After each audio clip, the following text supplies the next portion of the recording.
Oke, jumpa lagi di Bingal to Go tutorial hanya sekedar dokumentasi pribadi belajar Go yang harapannya kalau dibagikan ya ada manfaatnya walaupun sedikit ya. Oke, kita kembali di Tour of Go ya, di bagian terakhir ya. Kita sudah sampai di penghujung topiknya tentang konkurensi. Sebelum itu mungkin kita review sedikit tentang generics ya, topik yang sebelumnya kita pelajari. Jadi di dalam generics ini kemarin kita dapat exercise di mana kita disuruh bikin implementasi dari singly linked list ya. Di mana penerapan generic type-nya itu ada di dalam struct list ini di bagian value di mana kita bisa isi dengan apapun data type-nya. Nah, gunanya apa? Nanti misalkan saya punya waiting list itu yang saya pengen semuanya itu value-nya itu adalah string data type-nya. Maka saya bikin waiting list ini ya. Tapi kalau saya mau bikin list yang berbeda yang data type-nya float, itu saya nggak perlu bikin data type yang lain, list yang lain. Tapi saya pakai list yang sama, tinggal si generic type-nya ini saya ganti menjadi float. Sehingga saya mau pastikan semua di dalam price list ini ya, value di dalam price list ini itu adalah float. Nah, kalau kita run, ya valid ya. Jadi alis Bob Cecepnya ini string, yang price list-nya ini semuanya float. Saya nggak tahu ya kenapa lebih dititik beratkan di implementasi singly linked list ya, bukan di generics-nya gitu. Agak kurang relevan tapi ya udahlah. Itu tentang generics. Kita lanjut ke concurrency. Nah, concurrency itu apa? Mungkin kita sedikit ya belajar dari ilustrasi singkat ini ya. Jadi ini namanya Pak Anthony Hoarse ya. Saya nggak tahu cara bacanya gimana ya. Jadi beliau ini hidup sejaman dengan Dijkstra ya. Kontribusinya di dunia ilmu komputer dunia juga udah luar biasa. Dan dia pernah mengusulkan sebuah paper yang judulnya Communicating Sequential Processes. Nah, ini isinya apa? Tahun 78 dia bilang, salah satu dalam introduction di papernya itu dia bilang kayak gini. Developments of processor technology suggest that a multiprocessor machine bla bla bla may become more powerful dan seterusnya ya. In order to use such a machine effectively on a single task, the component processor must be able to communicate and to synchronize with each other. Nah, dia bikin paper ini di tahun 78 dan prosesor yang core-nya itu lebih dari satu itu baru muncul di tahun 2001. Jadi dia sudah membayangkan bahwa suatu saat nanti ya hukum Moore itu nggak akan relevan lagi. Jadi agak sulit untuk bikin sebuah chip ya, prosesor yang jumlah transistornya itu sangat banyak sekali. Yang ada adalah kita bikin core yang berbeda tetapi masih dalam chip yang sama dan di dalam itu kita bisa multiple proses gitulah. Itu idenya di paper itu. Nah, jadi cikal bakal dari concurrency itu adalah sebetulnya adalah konsep CSV tadi. Yaitu di concurrency itu saya ambil dari software construction ya. Salah satu course di MIT pengertiannya adalah multiple computations happening at the same time. Jadi komputasi yang berjalan di waktu yang sama. Nah, ini saya ambil dari presentasinya Rob Pike, Bapak Golang juga. Concurrency itu dia bilang adalah sebuah cara untuk menstrukturkan sebuah program by breaking it into pieces. Membagi menjadi sebuah bagian yang lebih kecil yang bisa dieksekusi secara independen. Nah, ini juga mengilhami atau menjadi inspirasi dari Go model ya. Dia juga based on CSV dari Anthony Howard tadi. Itu tentang concurrency. Nah, ini saya punya ilustrasi lain ya. Kita punya sebuah problem yang mungkin kita harus solve ya. Yaitu di sini saya punya sekelompok orang yang butuh tiket ya. Sedangkan problemnya adalah tiket boxnya atau kasirnya itu cuma satu. Nah, ini kalau kita pakai pendekatan parallelism, nah ini dia cenderung bikin resource-nya itu diduplikasi atau dimultiplikasi ya. dibanyakin lah. Kasirnya ditambah, Q-nya jadi 2. Nah, secara logika ya kita bisa lihat bahwa mungkin eksekusinya akan jauh lebih cepat ya dibandingkan tadi ya. Kalau orangnya, line-nya atau queue-nya atau antriannya cuma 1, terus kasirnya cuma 1. Nah, resource-nya ditambah. Ini kalau kita pakai paradigm parallelism. Tapi kalau kita pakai pendekatan concurrency, ya, ini si kasirnya tuh bisa aja cuma 1 doang. Tapi queue-nya dibikin 2. Gunanya apa? Supaya nanti akan ada pembagian queue-nya ini menjadi tas-tas di dalam kasirnya ini. Sehingga dia nggak perlu nambah resource sebetulnya. Nah, ini pendekatan yang pertama. Kalau kita pakai pendekatan yang lain, tapi yang masih concurrency juga. Nah, ini bisa juga dengan cara seperti ini, di mana kasirnya kita tambah 1 lagi. Queue-nya kita bikin jadi 3, dan kasirnya itu nggak mesti jumlahnya sama dengan jumlah queue-nya. Nah, caranya nanti si antri nomor 1 ini dia akan bisa masuk ke kasir nomor 1 atau kasir nomor 2. Tergantung mana yang eksekusinya duluan, cepet-cepetan aja gitu.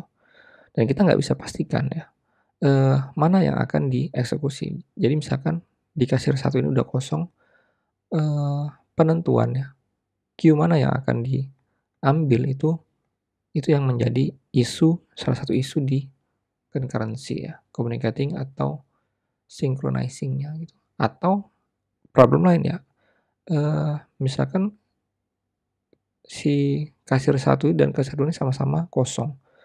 Sedangkan yang mau maju itu adalah queue atau antrian nomor 1 ini. Dia harus ke kasir 1 atau ke kasir 2. Nah, itu mungkin tentang concurrency pattern itu kita nggak akan bahas di kesempatan kali ini karena terlalu banyak dan dalam. Mungkin kulitnya aja ya tentang concurrency. Nah, kita kembali ke tour of Go ya. Di dalam Go itu dia sebutkan ada keyword Go routine namanya. Apa itu Go routine? Tadi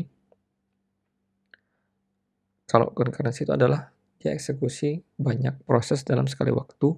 Nah, itu bisa dibayangkan Go routine itu sebagai sebuah thread ya, yang lightweight atau ringan yang dimanage oleh Go runtime.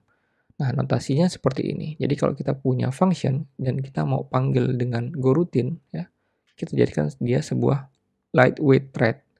Maka kita kasih keyword go atau sintaksnya go lalu diikuti dengan functionnya, yang mana dia akan mengeksekusi sebuah go routine yang baru.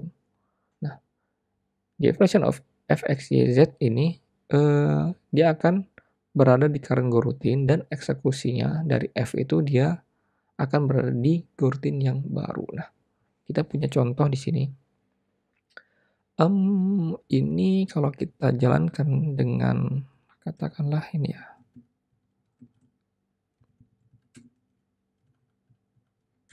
Kita nggak usah pakai go routine dulu. Maka expect-nya dia akan menjalankan atau memprint hello sebanyak 5 kali, lalu begitu kelar word-nya juga 5 kali. Nah, ini kalau nggak pakai go routine. Nah, sekarang kita panggil secara pendekatannya concurrency. Kita coba dulu, misalkan saya panggil hello doang nih. Ini word-nya saya komen dulu ya. Apa yang akan terjadi di sini? Nah, silakan post dan dijawab ya. Nah, ini kalau kita run, maka programnya langsung exit. Kenapa seperti itu? Ya. Nah, karena di dalam Golang itu, main function ini adalah sebetulnya sebuah go routine juga. Jadi kalau di dalam Go itu, kalau dia go routine-nya itu udah exit duluan ya, maka semua go routine yang dipanggil di dalam go routine itu juga akan ikut exit, ikut ke bawah ya. Sehingga ini si function say hello ini nggak sempet tereksekusi, udah keburu mainnya selesai duluan. Nah, biasanya orang itu pakai cara ini ya, supaya dia masih sempat untuk mengerjakan ya go routine-nya.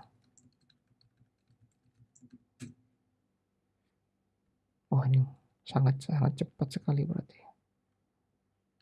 1 detik ya. Time dot second. Nah, ini dia masih bisa menjalankan function C-nya ini. Masih bisa ngeprint 5 kali dengan sesuai parameternya apa ya.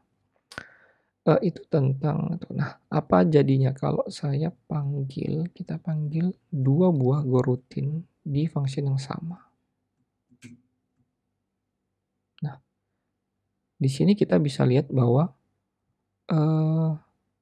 kalau kita panggil beberapa kali, maka kita nggak bisa pastikan urutannya. Nah, dia cepet-cepetan aja gitu. Kita nggak bisa pastikan siapa yang duluan dieksekusi. Nah, ini hello-nya duluan ya. Tadi word-nya duluan. Nah, ini hello lagi. Hello. Nah, ini word juga. Jadi, kita nggak bisa pastikan.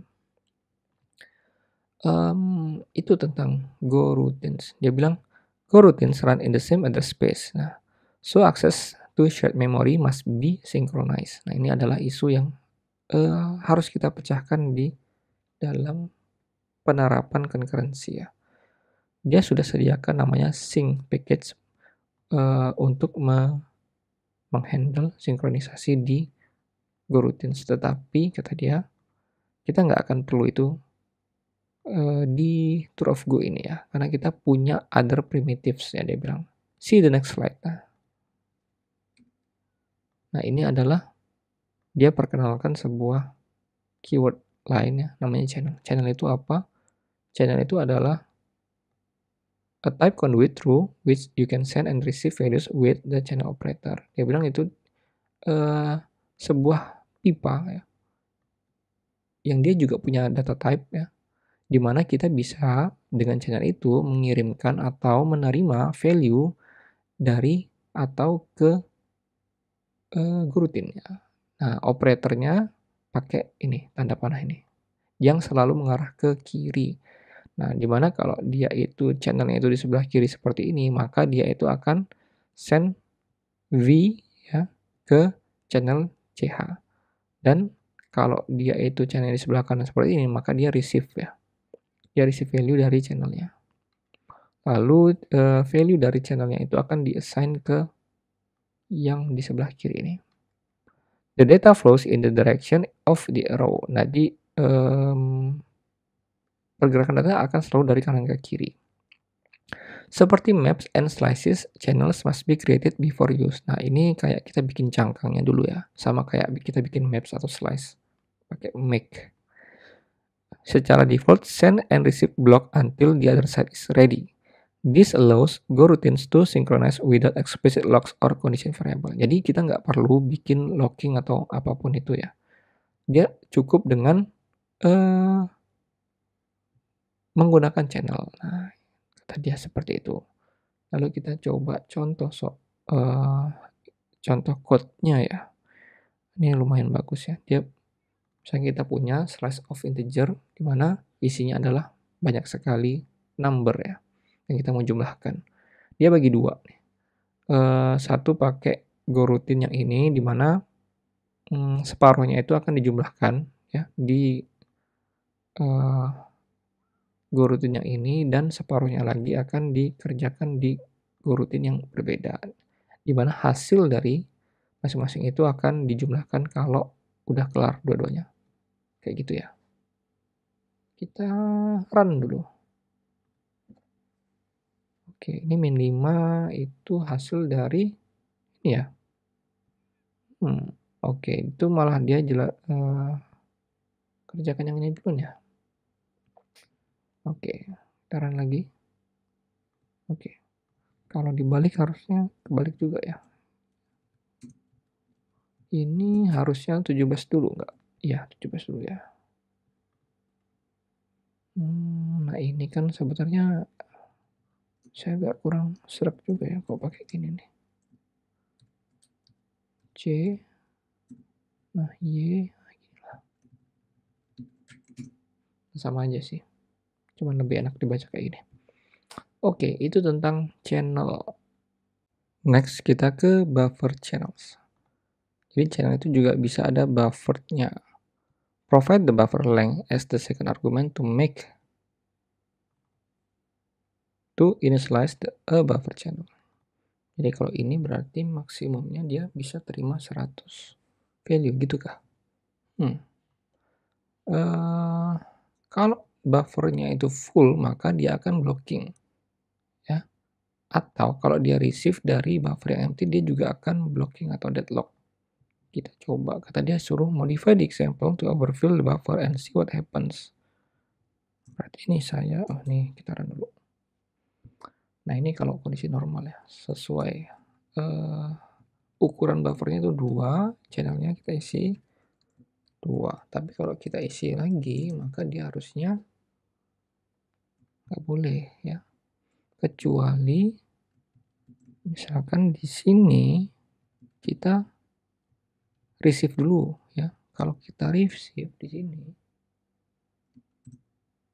harusnya boleh ya. Nah, ini baru boleh. Kenapa? Karena kalau dia receive dia akan kayak pop gitu ya.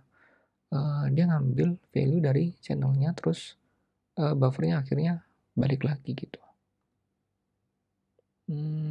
Apa yang terjadi kalau saya nggak pakai buffer? Terus kayak gini ya. Format print. Nah ini nggak boleh ya. Kenapa ya? Karena nggak ada cangkangnya ya.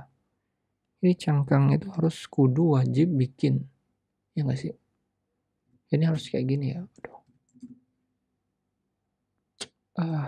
Nggak ngerti juga ya. PR.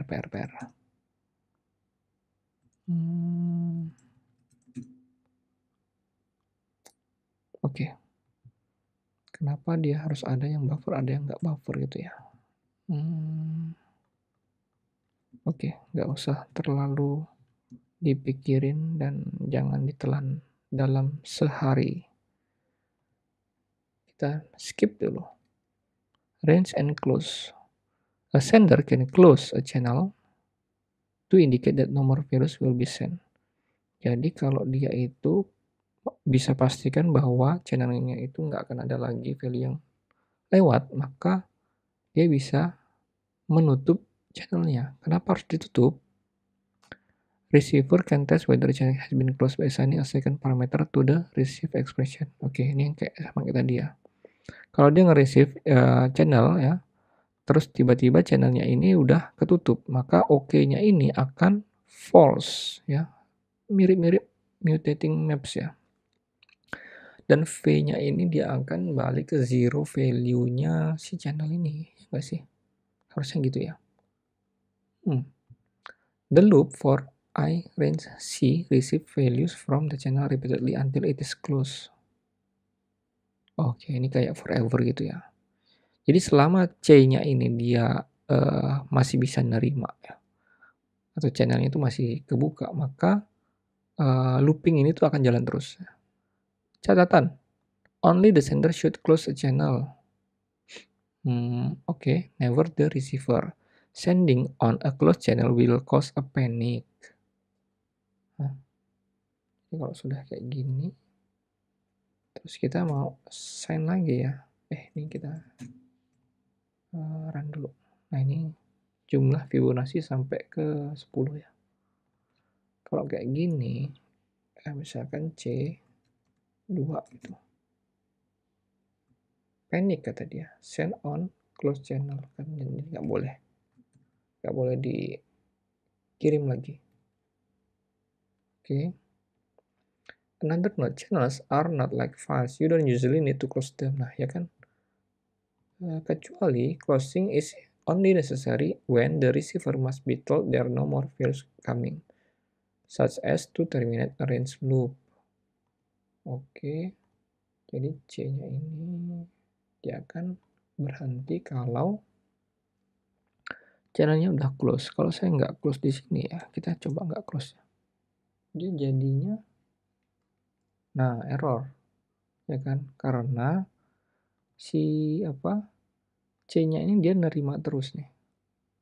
Jadi supaya dia berhenti, maka di sini harus di close saat loopnya ini udah kelar ya. Ya nggak sih? Jadi close C. Kita coba otak-atik dulu ya.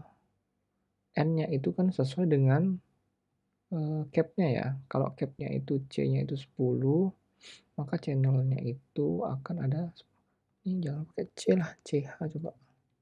CH, biar tahu kalau ini channel ya. CH. Nah, oke, awalnya dia X dan Y-nya atau F1 dan F2-nya itu adalah 0 dan 1. Jadi X-nya itu atau X-nya tadi berapa? 0 ya. 0 itu dimasukkan ke channel dulu, dia akan baca tuh, terus di print, spread ya kan. Terus X-nya berubah jadi Y, Y-nya berubah jadi X plus Y. Y-nya itu jadi X plus Y, 0 tambah 1. Jadi Y-nya jadi 1, X-nya itu jadi 1, ya kan. Terus dia looping lagi. Saat X-nya itu 1, dikirim ke channel, channelnya itu di print, ya kan. Dapatlah ini. Dan seterusnya sampai N-nya kelar ya. 10, begitu sampai 10, nanti dia ketika dia udah 10, berarti I-nya itu 9, ini X-nya itu udah isi dengan penambahan dari X plus Y.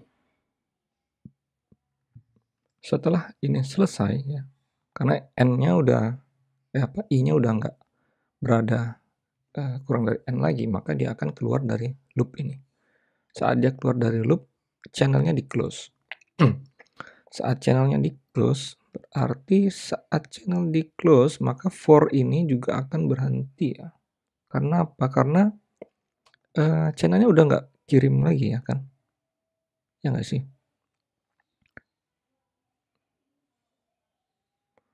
Jadi until it is close kan dia bilang ya, akan selalu menerima value. Jadi I itu akan selalu diisi dengan C dari channel ini ya. Sampai dia ke tutup. Coba lagi. Atau gini, coba kita format print X ya. Di sini jangan ada I, coba misalkan I sama dengan I plus 1 lah. Oh ini kan kita awalnya harusnya print X ya. Print X yang harusnya di sini ya. Nah ini penggantinya sebenarnya kayak gini lah. Kalau mau pakai pendekatan yang non concurrency ya. Ini resultnya harusnya sama. Cuma dia mau suruh kita pakai cara goroutine. The goroutine way. Nah, oke, mungkin itu di range and close. Kita skip lagi. Select. Apa ini select? Select statement lets a goroutine wait on multiple communication operations. Select blocks until one of its cases can run, then it executes that case. Sebetulnya select ini mirip switch ya. Cuman case-nya itu bukan evaluate to true, tetapi pokoknya kalau dia bisa nerima atau ini kan apa? Kalau gini tuh dia, jangan pakai C lah ya. Pakai CH coba. Biar ini kelihatan bahwa dia tuh channel gitu loh. CH. Nah, CH. Undefined C. Oke, CH. Nah, ini kalau dia itu, kita baca dulu dari main programnya. Dia punya 2 channel ya. Data type-nya integer, lalu dia bikin goroutine seperti ini dan dia loop dari 0 sampai 9 ya. Nah, ini dia baca primline CH. CH-nya itu ini Fibonacci CH.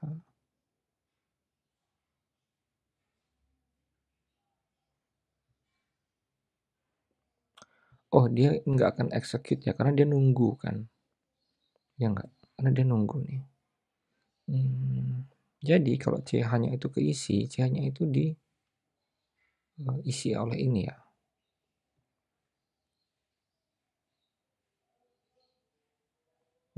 Tapi dia quitnya itu saat kapan ya? Oh ini, saat dia keluar dari loop ya. Jadi sebenarnya ya, kalau kita nggak bikin ini, jadi kita nggak usah send. Nah, dia akan deadlock. Kenapa? Karena nggak ada case di mana dia itu return. Ya. Jadi dia akan deadlock nih. Dia harus kasih tahu bahwa si siapa channelnya ini, si quit ini, dia itu akan bisa kebaca ya, bisa nerima value.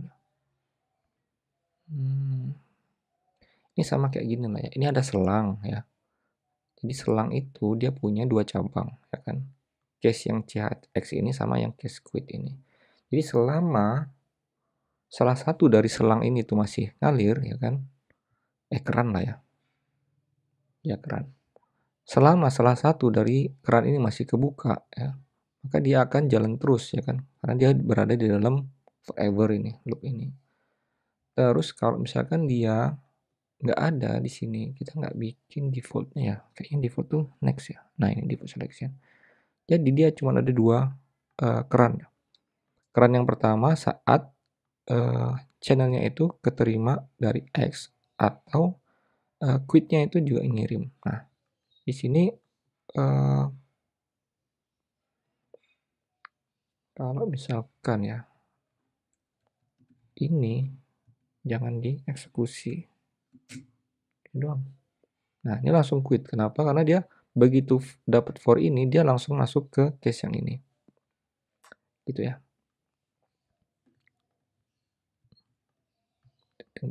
Coba run lagi. Oke, sekarang apa jadinya kalau case quitnya ini nggak ada ya? Dia nggak akan bisa return ya. Iya. Jadi select ini notasi atau sintaksnya cuma kayak gini doang. Mirip switch ya. Kalau switch kan gini ya. Switch case gitu lah. Nah, dia pakai select. Select blocks until one of its case can run. Then it executes that case. Apa jadinya kalau ini saya kasih gini juga ya. CH. Ini kan juga boleh kan. Dia sama ya. Dia sama-sama bisa menerima. Tapi dia return. Maka dia akan return berhenti langsung di kesempatan yang pertama. Benar nggak sih? CHX 0, begitu 0, dia langsung return.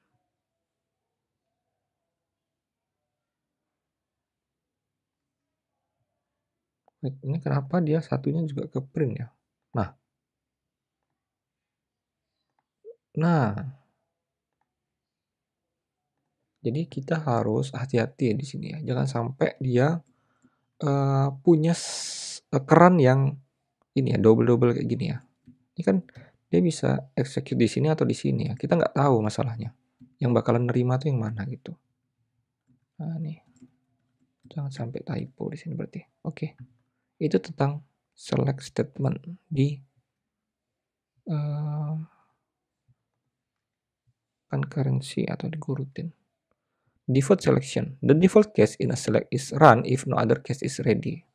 Jadi ini kayak mungkin mirip kayak tadi ya, dimana dari semua case ini ya itu nggak ada yang terpenuhi gitu, nggak ada yang apa ini receive ya, nggak ada yang bisa receive ya. Kita punya use a default case to try send or receive without blocking. Nah ini harus bikin defaultnya supaya dia nggak blocking. Kenapa? Karena ada kondisi yang nggak terhandle oleh baik itu case tick atau case boom ya. Karena tick ini kan dia returnnya itu adalah channel juga ya. Channel time. Ini juga sama. Returnnya adalah channel time. Jadi dia akan ada value-nya saat 100 milisecond. Setelah 100 milisecond dan si after ini akan ada saat 500 milisecond. Detiknya jalan terus. Saat boom, maka dia langsung return ya. Tetapi kalau kita run kayak gini, tik tik tik tik boom.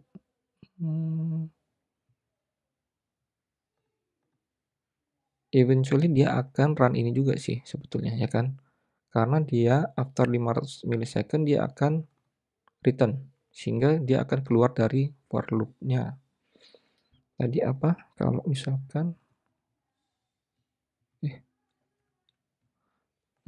misalnya tadi default apa tadi titik 2.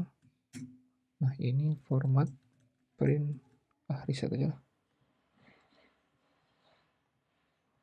Jadi dia akan bikin ini ya. Ini juga harusnya dia dieksekusinya itu nggak tentu ya. Apakah selalu 2 3 2 3? Enggak ya. Harusnya nggak selalu per 3 gini ya. Nah ini ya kan.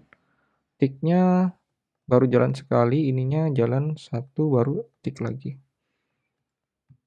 Oke, itu tentang default selection. Mirip dengan switch case lah. Cuman dia case-nya sekarang kita tinggal ganti dengan entah itu dia receive atau send. Oke, kita ke exercise. Equivalent binary trees. Apa itu binary tree? Dia pokoknya tree atau data structure gitu yang binary atau dia maksimum dia punya children-nya itu 2 kayak gini ya. Jadi dia nggak bisa punya anak lain ya di bawah 3 ini. There can be many different binary tree with the same sequence of values stored in it. For example, here are 2 binary trees storing the sequence 1, 1, 2, 3, 5, 8, 13. Nah, dalam binary tree ini sepertinya ya, ini dia nggak mungkin dapat left yang lebih dari right-nya ya. Jadi angka di sebelah kiri itu nggak mungkin lebih kecil dari angka di sebelah kanannya. Nah, ini valid ya. A function to check whether two binary trees store the same sequence is quite complex in most languages. We will use Gauss concurrency and channels to write a simple solution. Jadi, walaupun ini punya data structure yang berbeda, tapi sequence-nya itu sama, yaitu 1, 1, 2, 3, 5, 8, 13. Ini juga sama, 1, 1, 2, 3, 5, 8, 13. Jadi yang dibaca tuh duluan adalah anaknya ya. Ya kok 3 ini dia nggak ke 8 karena dia masih punya anak di 5 nih. Begitu juga kalau 5 ini ternyata masih ada anaknya. Maka yang dibaca tuh left dari anaknya duluan. This example use the tree package which define the type. Nah, ini dia kasih kita struct namanya tree yang punya 3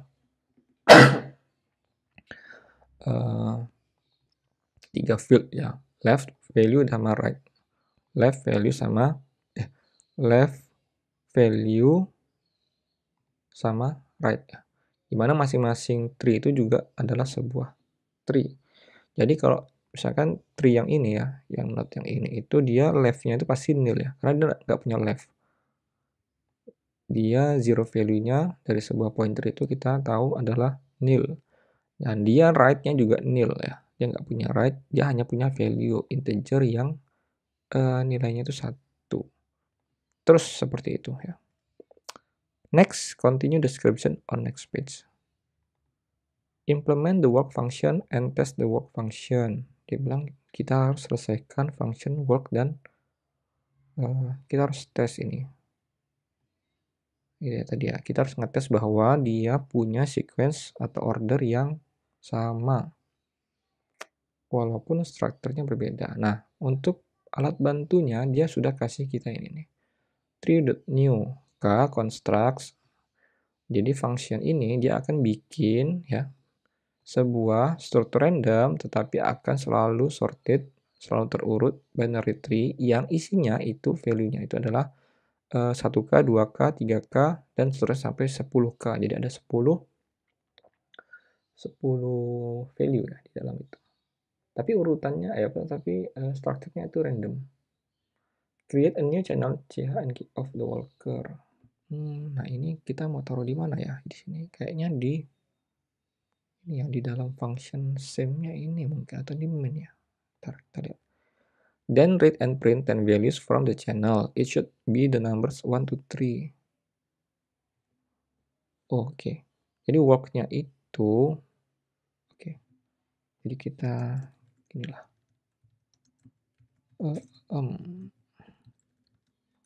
Kita asumsinya ini kok dijalin harusnya udah benar ya.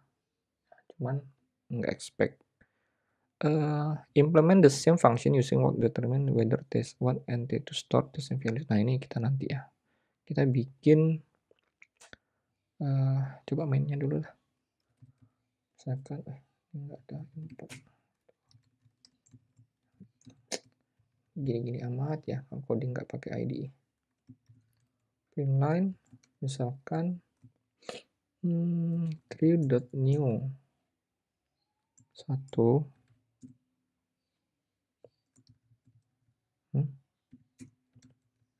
Nah ini kita bikin lagi. Nah ini dia akan menghasilkan urutan yang sama. Sequence pasti sama 1, 2, 3 sampai 10. Karena dia isinya 1 ya. Kalau 1 kan berarti dia 1, 2 gitu ya. Kalau saya isi 2, isinya 2, 4, 6, 8. Nah ini kan. Jadi kalau kita sama-sama tree.new 1 ini, dia akan bikin tree structure yang random. Tapi urutannya pasti sama. Nah, jadi yang atas sama yang bawah ini harusnya kalau dimasukin ke same function ini dia akan return true. Harapannya seperti itu ya. Pertama mungkin gini dulu ya. For range kita mau loop dari 0 sampai katakanlah 5. Jadi 0 sampai 4 ya. Jadi 5 kali range 5 kali dari sebuah integer itu. Ini kan kalau misalkan format print line 3.new dia akan bikin 5 kali tree ya. Dia akan bikin tree sebanyak 5. Ini sebenarnya ada gininya nih, boleh nih. Kita bisa pakai i-nya. Cuman karena kita nggak pakai i, kita skip aja seperti ini. Nah ini harusnya gini ya. Tree 1 tree.new 1. Nah tree 2 tree.new 1. Nah ini harapannya antara tree 1 dan tree 2 itu akan selalu true ya kan. 5 kali percobaan semuanya true ya. Ini. Nah sekarang kita mulainya dari mana ya? Work dulu kali ya. Nah ini work itu dia akan ya work the tree descending all values from the tree to the channel CH. Ujung-ujungnya itu nanti CH-nya itu akan keisi dengan apa ini ya? T dot value dong, ya kan? T apa tadi namanya? Ini ya. Ini kita kopas aja lah. Gak lupa.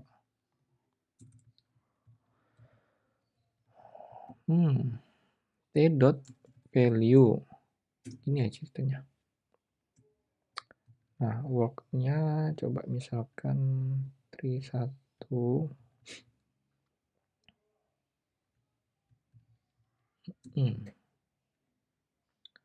Tree 1 tree sama dengan tree dot inilah tree dot new 1. Nah itu kan dia bikin ya. Terus di tree-nya ini kita mau block tree ch sama dengan make change integer. Nah work-nya ini harusnya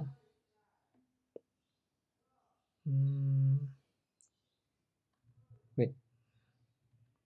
Jadi dia kalau nggak punya left ya, if t dot left sama dengan nil. Salah ya. Jika dia nggak sama dengan nil, maka dia harus walk si t dot left ch gini kan. Bentar. Ya nggak sih? Jadi biar ch-nya itu keisi dengan value dari yang paling kiri duluan gitu. Cuman ngeceknya gimana nih ya? Jadi ini anggap lagi nih ya, ch for apa ya?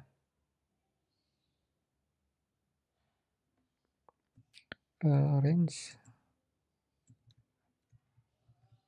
misalnya tanda dia harus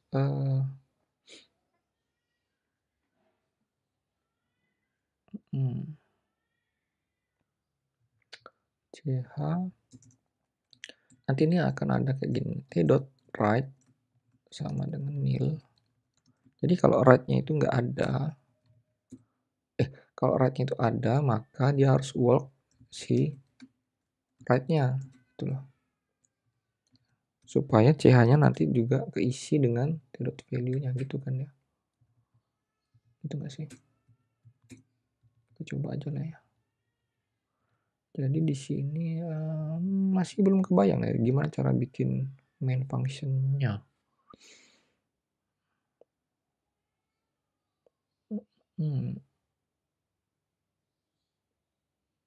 Maksudnya apa ya? Then read and print and values from the channel. It should be the number 1 to 3 to 10.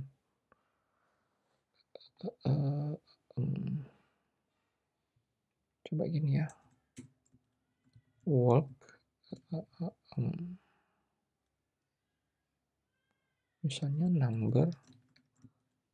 Gimana ya cara bikinnya ya? CH gini. Forever. Jadi selama dia channelnya itu masih kirim, itu print ke gua ya. Gitu kan. Tapi penanda bahwa berarti ini harus ada loop yang kurang dari tadi ya. For range, dia untuk memastikan bahwa dia cuma dieksekusi sebanyak 10 kali gitu, supaya dia nggak deadlock kan. Print line ch, ini boleh nggak sih? Nah, si ch-nya ini itu adalah go walk 3.ch ini kan. Jadi selama dia masih receive, jadi walk-nya itu akan dijalanin terus. Undefined type 3.3 as not or method new. Oh, kita nggak boleh pakai ini. Hah? Boleh nggak sih? As not or method new. Kok nggak bisa ya? 3.3. Hah? Ini boleh kok. 3.new. Wait. Mana sih?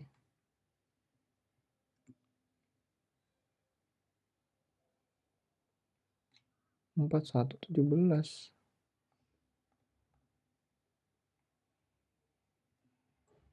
Ini nggak boleh ya? Coba. Nah ini. Nah kita udah benar ya. Jadi dia selama di left-nya itu masih ada, dia channelnya itu akan masuk duluan gitu loh. Ini kalau urutannya kita balik ya, misalnya si left-nya itu di sini ya. Ini harusnya nggak expect ya kita dapetinnya pasti salah nggak sih? Nah ini benar ya. Oh ini kalau kita running terus nanti dia akan urutannya tuh beda-beda nih. Karena apa? Karena structure-nya itu selalu random kan. Tadi dia bilang bahwa urutan angkanya tuh pasti 1 sampai 10. urut, tapi strukturnya ya, struktur tree-nya itu nggak nggak mesti nggak pasti sama terus gitu. Nah, ini kita balikin ke atas.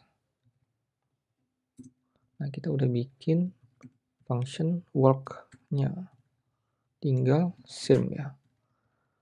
Nah, ini kan tinggal bikin channel ya berarti. Jadi T1 itu tadi T1-nya apa? Tree ya. T1-nya tree. Oh, oke. Berarti tinggal gini ya. Go work T1, C. Oh, kita harus bikin channel dulu ya. Channel 1 itu sama dengan make channel. Ini channel 2 juga sama. Bikin dulu cangkangnya kan gitu ya. 1. Lalu kita sama-sama panggil pakai go. Gini ya, ch2. Nah, dia akan return false ketika ch1-nya itu nggak sama dengan ch2, kan gitu ya. Tapi di sini apa ya? Harus ada loop ya. For kita bisa pastikan bahwa dia akan selalu manggil itu maksimumnya 10 kali. Kalau kayak gitu, ini kayak ada magic number ya. Kita bikin konstan lah di sini. Max loop. Gimana sih? 10. Jadi misalnya range max loop-nya itu adalah ini. If ch ya harus kayak gini ya, ch 1 itu tidak sama dengan ch2. Tuh. Dia return false. Ya sih? Tapi kalau semuanya itu benar, maka dia akan return true. Kita belum dulu ya. Jangan.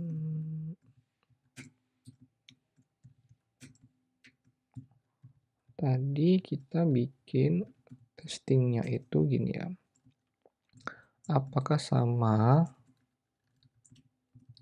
antara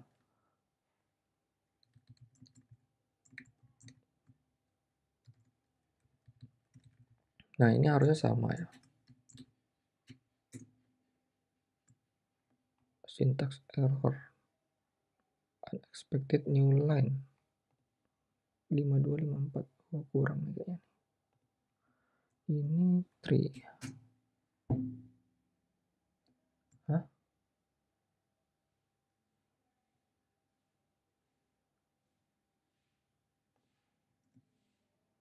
New undefined 5254. 5224.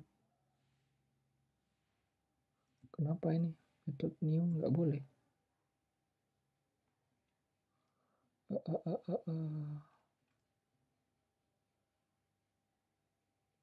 Kenapa ya?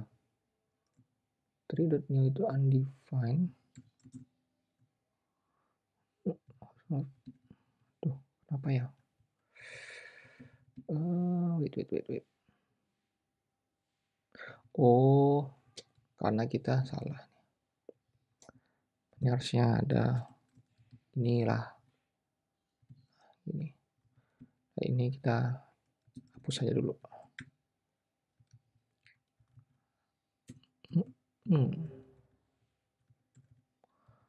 Nah, ini harusnya dia true ya. Nah, true. Tapi kalau kita isi ini dengan gini, harusnya false ya. Ya enggak? Nah, mungkin itu ya. Simple aja juga ya, cobain binary tree. Oke. Karena udah terlalu lama juga, mungkin itu saja. Terima kasih.